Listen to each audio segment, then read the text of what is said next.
The Israeli transition government in Jerusalem, under the guidance of incumbent Prime Minister Benjamin Netanyahu, announced a series of new measures to combat the spread of the coronavirus throughout the Jewish state, as the number of the confirmed cases doubled from 125 Israelis infected on Friday to more than 250 cases as of this morning, which is a staggering tenfold increase from a week prior.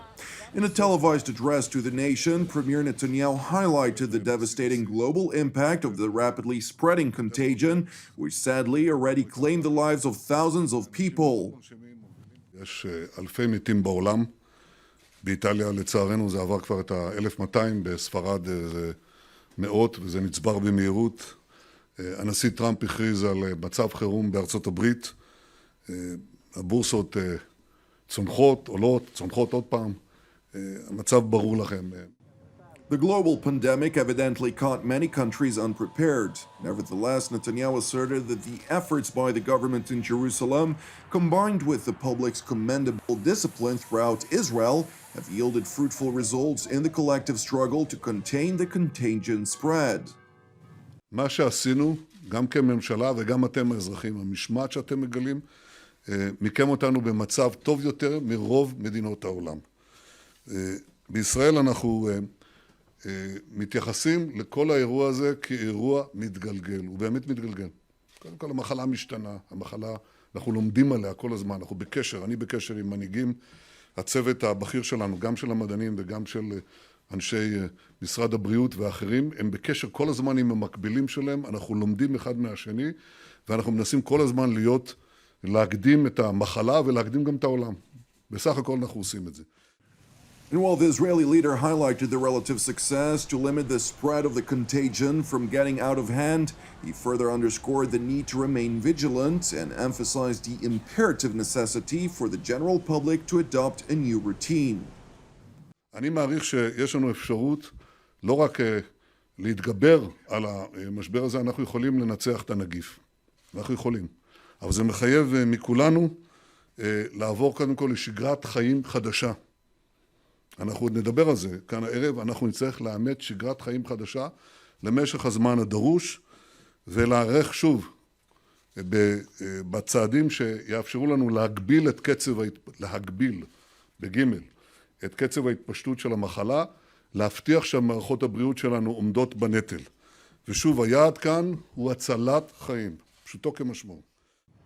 Among the drastic measures to battle the spread of the coronavirus, Prime Minister Benjamin Netanyahu announced that the state of Israel will treat the contagion as an enemy during a time of all-out war. עכשיו אנחנו במלחמה עם אויב שהוא בלתי נראה. אנחנו במלחמה. האויב שלנו זה נגיף. הנגיף הוא בלתי נראה. כדי לנצח אותו, ואנחנו יכולים לנצח אותו, זה תלוי גם בצעדים של כל אחד ואחד מכם אזרחי ישראל. כלומר, אנחנו חייבים יחד כממשלה וכאזרחים לעשות הכל כדי לא להדביק וכדי לא להידבק. ברגע שמבינים את זה, הכל מסתדר.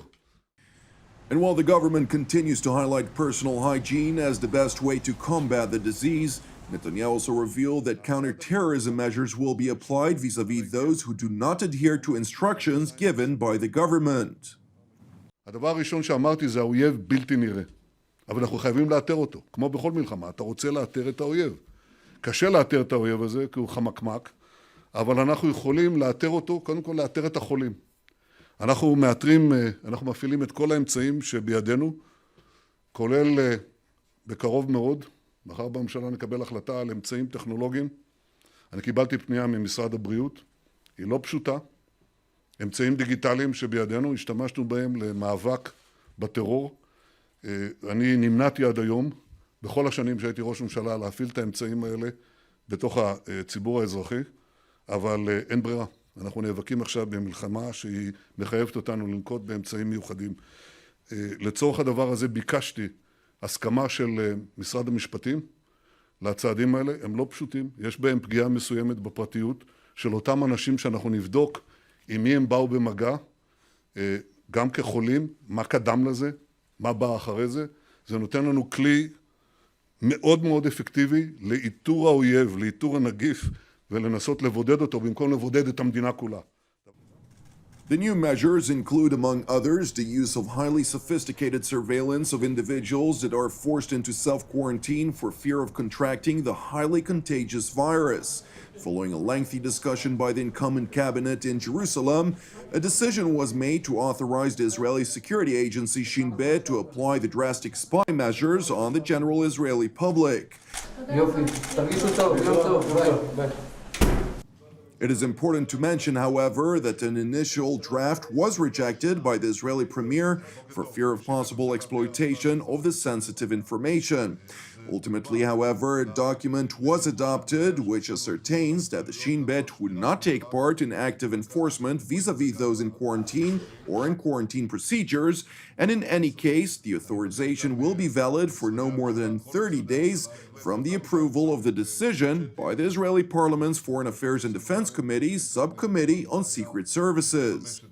Meanwhile, Israeli police officers are making use of the highly sophisticated measures to track down Israelis that are suspected of violating the government-imposed quarantine. Footage that surfaced purported to show a related arrest of a 47-year-old man in the central city of Tel Aviv. Police spokesman Miki Rosenfeld highlighted to TV7 that the arrest was made as part of ongoing efforts of the Israeli Police and Health Ministry agents to ensure that all those who have been ordered to remain under quarantine adhere to the uncompromising directives. Meanwhile, in Jerusalem, Israeli National Security Advisor Meir Ben-Shabbat updated the interim cabinet over the latest developments pertaining to the efforts undertaken by the National Coronavirus Task Force, during which he emphasized that the situation remains under control. לשמחתנו כרגע אין לנו, על פי הידוע, הדבקות ממקור לא ידוע. Ben-Shabbat further revealed that the Israeli military's Homefront Command has been mobilized in order to assist both local councils and the Israeli medical services.